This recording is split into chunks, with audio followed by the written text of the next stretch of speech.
Hi there, Hadley. Well, the United States and Iran said talks in Vienna aimed at restoring the 2015 nuclear deal had been constructive, but this was certainly not a breakthrough.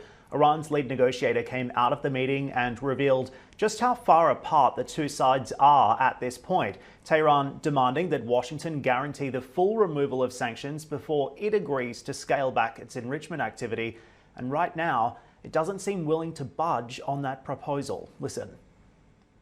I think it was constructive and in the right track. It's too soon to say that it has been successful. That would be known after the work of the working groups. But of course we are hopeful.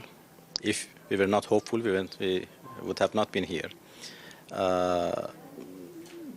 We would move based on our own policies, on our own instructions.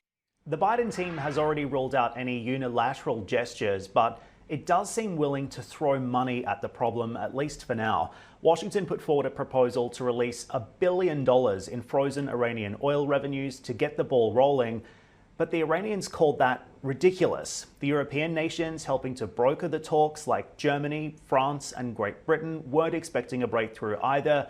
And now the race is on to achieve meaningful progress before the Iranian elections in June. The State Department spokesman, Ned Price, suggesting that there's more work to be done to find common ground and to restore trust between the two countries.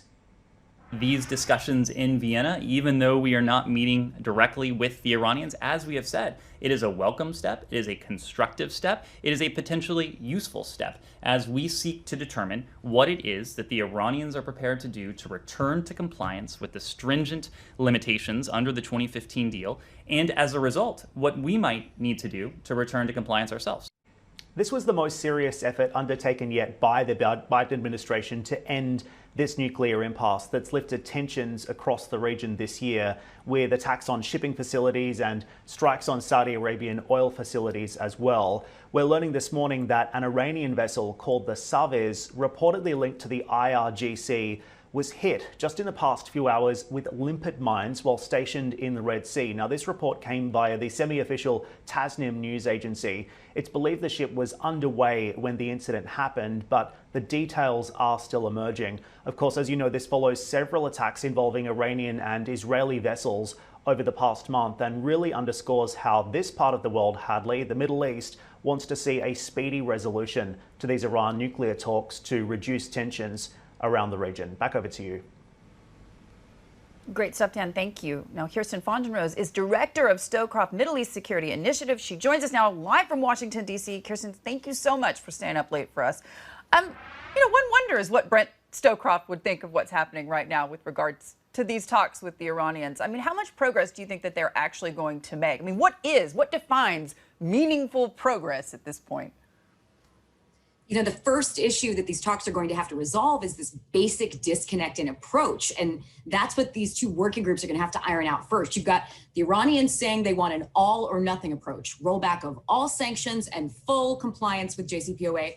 And you have the Biden team saying we want a small incremental baby step approach.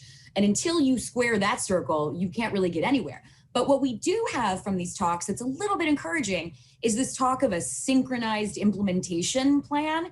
And, you know, what held us up with the Macron plan, if you remember that during the Trump administration, was this chicken and the egg question. Who's going to act first? Who will bend first, Iran or DC? So if you have synchronized implementation where neither is taking the political risk associated with bending first, you might be able to move out. I think there's a bigger question, though. There are two bigger questions. One is who needs this deal more? In the US, Biden made campaign promises to his constituents, and he's promised Gulf partners, and he's promised Israel he will not allow Iran to become a nuclear weapon-enabled country. And then in Tehran, the supreme leader needs sanctions relief for domestic reasons. So which one of them is in more of a hurry? I think that the talks in Vienna are going to help answer this question. Does the supreme leader care about the timeline for a renewed nuclear deal, or are his interests better served by prolonging talks at home?